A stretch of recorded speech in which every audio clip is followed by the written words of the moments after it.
Hey folks, it's Nick Granville. Welcome to my YouTube channel. Hey, so today I wanted to talk about the new amp I bought. This guy. I had a Bandmaster some years ago, a 1969 Bandmaster. So this is the non-master volume version, the one that kind of closer to the black panel kind of type amp, but obviously silver face, right? 69, I think, was when they were still kind of using a lot of the same components, I believe. Anyway. I had that and I never should have sold it. Sold it to my student Hamish McCoy, really cool, great guitar player. And he had it for years and he sold it on to someone else and they sold it on to someone else. And then I bought it back off him. And then I got it back and then I sold it again and I never should have sold it. Sold it twice. It's like, they were great amps. But, situations are what they are. You sell stuff, you move on.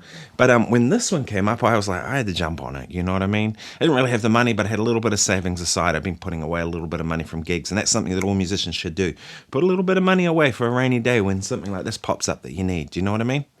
But anyway, this is a 73, so it's not quite the same as the 69 one I had, but very, very close. This had a few mods done to it, so they're kind of cool, and I'll talk about them today. But basically what it is a 45 watt Fender amp. It's pretty clean. Like, it'll stay clean a long time, a lot longer than, a lot of other Fender amps, which I really like. To me, it's like the ultimate pedal platform. You have two channels. You have a normal channel with a bright switch and then volume, treble, bass, and then your vibrato channel or your tremolo channel. So bright switch, volume, treble, middle bass, and the middle is quite an important control for me, reverb, and then a great tremolo. Okay, so one thing I was going to talk about too is like why I got this amp. That's kind of the big thing today, but I'll get to that in a moment. But so there's the amp on 4. I've literally got nothing on.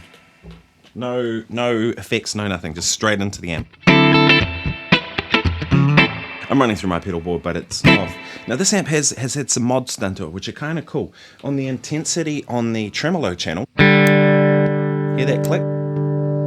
It clicks it out of circuit, which gives you a little more gain and a little more presence of note. See if I play?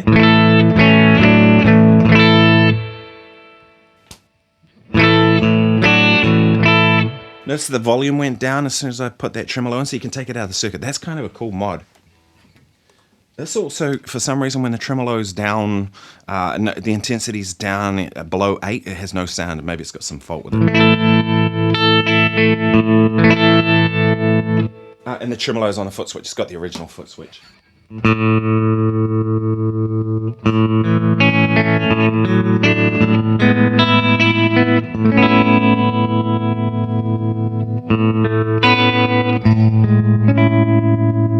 Beautiful.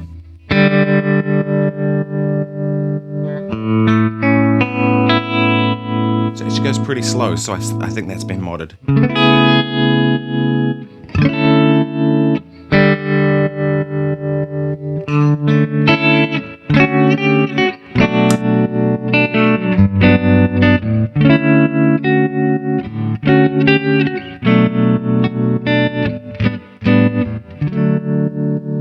Beautiful. So it's had that mod done to it. Another mod it's had done too is they used to have 2 outputs, and this one's been modified to have that switchable between 8 ohm, 16 ohm, or 4 ohm, so you can come at different points off the transformer. So that's kind of a cool mod to have done to the amp. It's got a couple of different transformers in there. I think the main transformer is the actual one, but maybe the choke or something like that. I have retubed it because it came with cheap, nasty tubes.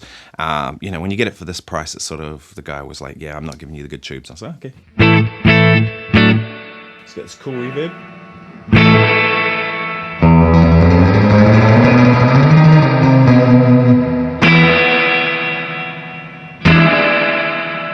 Interesting thing about the real reverbs like that is they have this splashy thing that I haven't really heard the digital ones quite get. Do you know what I mean? The digital ones tend to be too consistent. The Strymon stuff is probably as good as you get for that in terms of like really getting that sound, but you can't beat a tube-driven reverb.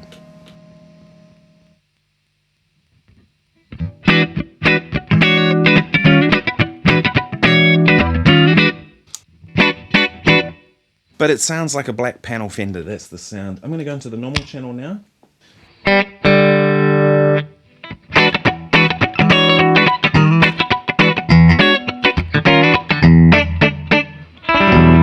So a little more gain on that channel, a little more focused. You would expect that. It's going through less circuitry. It's kind of a simpler thing. I'd probably use that for recording, to be honest. So let's try it with a couple of pedals. This is a Nobel's ODR Mini 2, one of my favorites.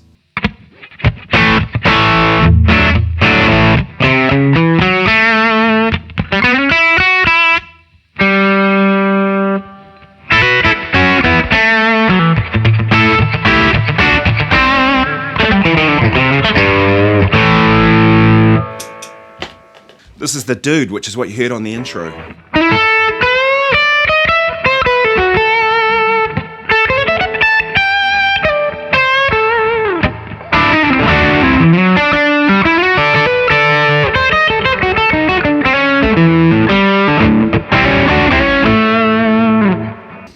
This is a Suhr Riot.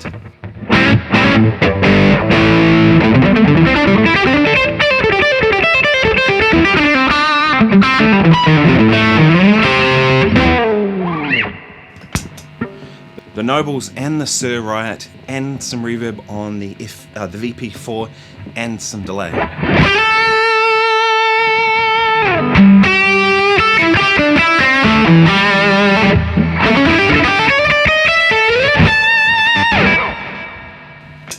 And then some chorus.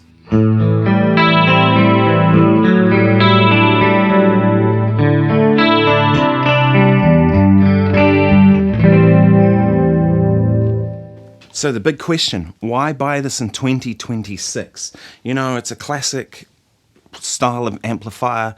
There's so much of this modeling stuff around now, which is really good. Got the AM4 here, use it all the time. Got an FM3 down here.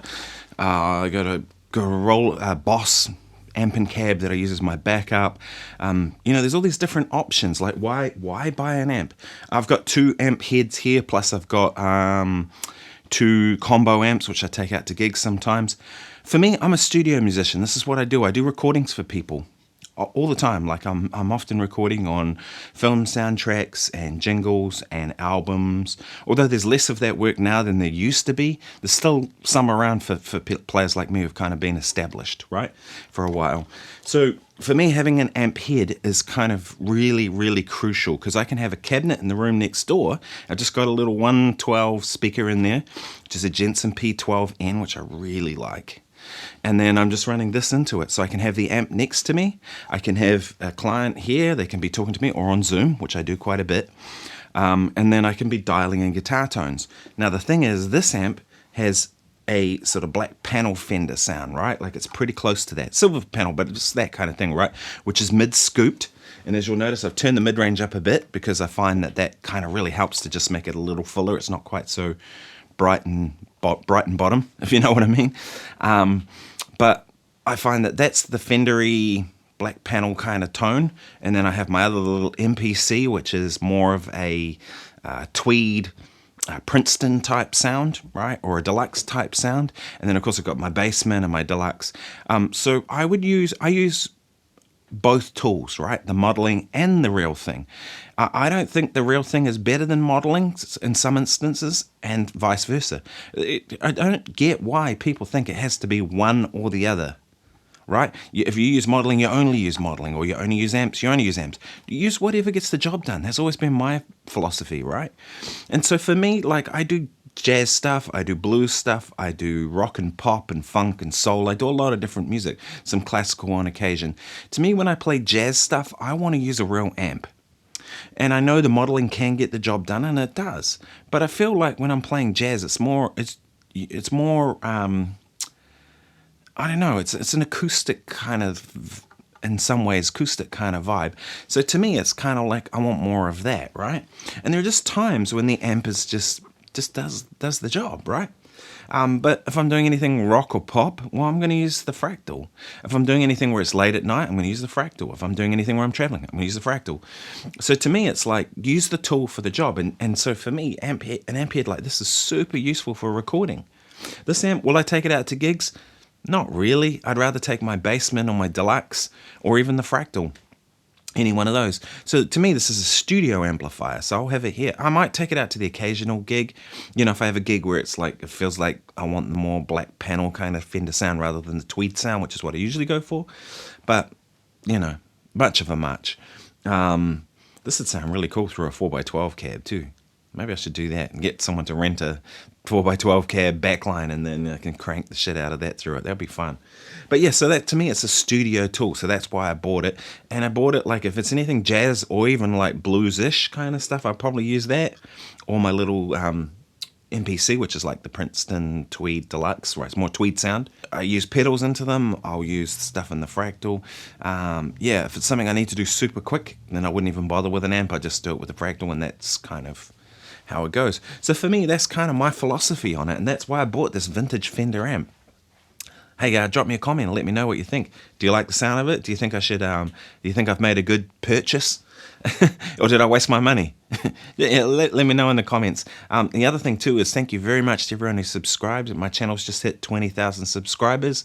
It's amazing to me. I don't do this for numbers. I don't do anything for numbers. I don't actually care. You see these people who have massive platforms, you know, millions of subscribers or whatever, and they can't play for shit. And you sort of go, well, and they haven't done anything. They can't play that great, and they're kind of just playing the game. Good on them, but that's not me, right? Like, I'm a player. This is what I do. I'm a professional player. This is not a hobby for me. So for me, it's like I do YouTube because I want to. It doesn't really make any money. It's not about that for me. It's like I do it because it's hopefully it gives back to you, and it's something that I'm interested in, and I just kind of share stuff like this. But 20,000 people, that's a lot of people kind of being into the same kind of thing that I'm into. So I appreciate each and every one of you, and yeah, thank you so much for the support. That's really what this is all about. So thanks. Anyway, I'll catch you in the next video. Cheers.